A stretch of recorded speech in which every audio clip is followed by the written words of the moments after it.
अस्सलामु अलैकुम वरहमतुल्लाहि वबरकातुहू। मैं हूं अब्दुल खालिक और आप देख रहे हैं इस्लाह उम्मत। कैसे हैं तमाम अहबाब? उम्मीद है इंशाअल्लाह बख़ैर होंगे। और तमाम हज़रात को मैं एक बात बतलाने वाला हूं, वो ये है कि मैं इंशाअल्लाह आप हज़रात को शुगर के मुतालिक कई बातें बतलाऊँगा और कई तरीके से एक चीज़ को खाने के लिए बतलाऊँगा। अगर हो सके तो पूरी वीडियो को देखें ताकि आपको भी फ़ायदा हो जाए। और वीडियो बनाने का मेरा मकसद यही होता है कि जो हज़रात पैसे ख़र्च नहीं कर सकते वो इन चीज़ों का इस्तेमाल करें ताकि उनकी जो शुगर है वो भी कंट्रोल हो जाए और ख़त्म हो जाए। ठीक है, तो उसी की तरफ इंशाअल्लाह बढ़ते हैं। उससे पहले आपसे दरख्वास्त है कि अगर अभी तक आपने हमारा चैनल सब्सक्राइब नहीं किया है तो बराए करम चैनल को सब्सक्राइब कर लीजिए, बेल आइकन को दबा दीजिए ताकि आने वाली वीडियोज़ का नोटिफिकेशन आपको मिलता रहे। और वीडियो लाइक भी कर दीजिए। ठीक है, वीडियो की भावनाओं में आप खो जाते हैं तो वीडियो लाइक कर दीजिए जल्दी से। 1000 लाइक का इंशाल्लाह इसका टारगेट है वीडियो का। और कमेंट्स करके हमारा हौसला अफजाई कीजिए। ठीक है, और मैं बहुत सारे हज़रात को ये बतला दूं क्योंकि बहुत सारी दवाइयाँ जो हैं वो पैकिंग की हुई हैं और आज मैं नहीं पहुंचा सका क्योंकि उसकी वजह ये है कि कांवड़ यात्रा चल रही है, रोड बिल्कुल जाम है। और कल इंशाल्लाह उनका जो है जल चढ़ेगा तो कल शाम तक ही रोड क्लियर हो पाएंगे। तो इसलिए जो है मैं कोरियर सेंटर तक नहीं पहुंच पा रहा हूं, तो उसके लिए माजरत चाहता हूं। ठीक है, और इंशाल्लाह मैं आप हज़रात को जो है परसों आप हज़रात को मैं दवाई जो है रवाना करूँगा। ठीक है, और देखिए शुगर कब होती है? शुगर जब होती है जब हमारे जिस्म के अंदर जो लबलबा जब वो दुरुस्त तरीके से काम करना छोड़ देती है तो उसके बाद में जो है हज़म नहीं होता और हाजमा दुरुस्त नहीं होता। उसकी वजह से क्या है कि हमारा पेट के अंदर जो शुगर है वो इकट्ठी होना शुरू हो जाती है और फिर उसके बाद में फिर बहुत सारी बीमारियां जो हैं वो जन्म लेती हैं। ठीक है, उसके बाद में बहुत सारी बीमारियां जन्म लेती हैं। जब लबलबा काम नहीं करता तो इंसुलिन की तो जो पैदावार है वो कम हो जाती है। बहुत से हज़रातों को इंसुलिन लेने पड़ती है और इंसुलिन बहुत ज़्यादा लेनी पड़ती है। एक टाइम दो टाइम दोनों टाइम लेनी पड़ती है। बहुत से हज़रात को 3 बार लेनी पड़ती है। तो ये लबलबा का काम ना करना और हज़म ना होना, उसके बाद में शक्कर जमा हो जाना और फिर बहुत सारी बीमारियों का पैदा होना, तो ये बहुत सारी जो है दिक्कतें हो जाती हैं पेट के अंदर। और मेरे ख़्याल में शुगर दुनिया में इतनी बढ़ती जा रही है कि कंट्रोल करना मुश्किल है।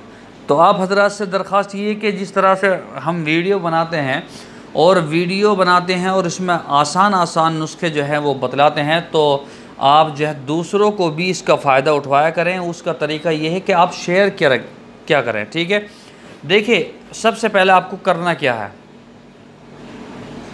पहले तो मैं आप हज़रात को बता दूं जो हमारी दवाई शुगर की है जो हम बनाते हैं ख़ुद, वो इतने की है।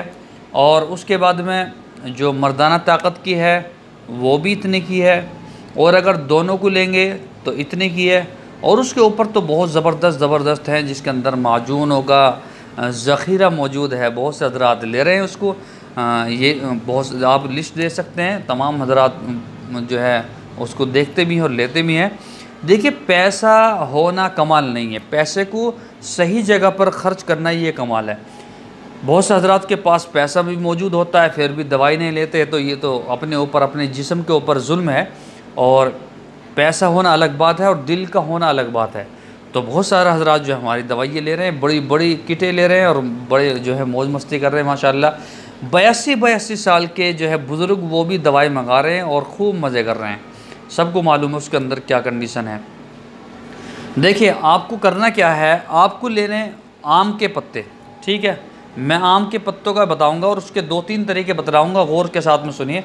आम के पत्ते ले लीजिए शाम को, हरे पत्ते, उनको तोड़िए काटिए कुछ भी कीजिए, उनके टुकड़े होने चाहिए। ठीक है, होने के बाद में आप उसको उबालेंगे। उबालने के बाद में आप उसमें ऐसे ही पानी में पड़ा रहने दें। सुबह को आप जो है उसको छान कर इस्तेमाल करें, पहला नंबर। दूसरा नंबर ये है कि आम के पत्ते ले लीजिए सूखे हुए, सुखा लीजिए उनको और उनका पाउडर बना लीजिए और पानी में गेर कर दिन में 3 बार ले लीजिए। 2 तरीके हो गए। तीसरा तरीका ये है, आम के पत्ते वो मंगाइए जो आम के पेड़ के नीचे पड़े हों। ठीक है, आम के पेड़ के नीचे पड़े हों, उनको मंगाइए, उनका सफ़ू बनाइए और सुबह शाम नाश्ते से पहले और शाम को 5 बजे वो 7 ग्राम खाइए। 3 तरीका हो गए। चौथा तरीका क्या है? चौथा तरीका ये है कि आम के पत्ते मंगाइए, उसका पाउडर बनाइए। पाउडर बनाने के बाद में आप उसमें छोटी हरी इलायची छिलके समेत, हरी इलायची और इसी तरह से चिरायता, ये मिक्स कर लीजिए। ठीक है, ये भी पाउडर बना के उसके अंदर मिक्स कर लीजिए। और जब भी आप चाय पिएं, जो हजरात चाय के शौकीन हैं, जब भी चाय पिएं उसके अंदर एक चुटकी गिर लीजिए। और जब भी चाय पिए, 3 दफ़े चाय पिए, 4 दफ़े, बहुत से शौकीन होते हैं उनको जो है किससे कोई मतलब नहीं, शुगर हो कुछ भी हो, चाय चाहिए, चाय चाहिए, कुछ भी हो, खाना मिले ना मिले, ऐसे भी हजरात होते हैं। तो इसको इस तरह से इस्तेमाल कीजिए। ठीक है। और एक तरीका और सुनिए, आम के पत्ते मंगाइए, आम के पत्ते सूखे हुए नहीं, हरे पत्ते, और उनकी चटनी बनाइए। चटनी बनाने के बाद सिलबट्टे पीसना। चटनी बनाने के बाद में कभी मशीन में पीसना, मशीन में नहीं पीसना, सिलबट्टे पर। चटनी बनाने के बाद में आप उसको फ्रिज में रखिए। कहाँ रखिए? फ्रिज के अंदर। और रखने के बाद में आप जब भी खाना खाएं, या सुबह को जैसे नाश्ता कर रहे हैं तो नाश्ते के 15 मिनट के बाद में उसमें से 7 ग्राम या 5 ग्राम वो चटनी खा लीजिए। या फिर जब आप खाना खाएं तब भी ऐसा खाइए। जब आप रात को सोएं तो 9 ग्राम होना चाहिए, 9 ग्राम चटनी आपके पेट में जानी चाहिए। ठीक है। सुबह नाश्ते में 5 ग्राम, दोपहर को 5 ग्राम, जब आप शाम को डिनर करें तो शाम को जो है 9 ग्राम या 10 ग्राम आपके पेट में जानी चाहिए। आप इस तरीके को अपनाएंगे तो इंशाल्लाह शुगर फिनिश। शुगर वाले जितने भी लोग हैं, घबराने की ज़रूरत नहीं है। अगर आपकी मर्दाना ताकत भी ख़त्म हो गई ना, घबराने की ज़रूरत नहीं है, आपका भाई मौजूद है इंशाअल्लाह। अल्लाह ताला की ज़ात से उम्मीद है इंशाअल्लाह, अल्लाह ताला की ज़ात से उम्मीद है। इतने की किट है हमारी।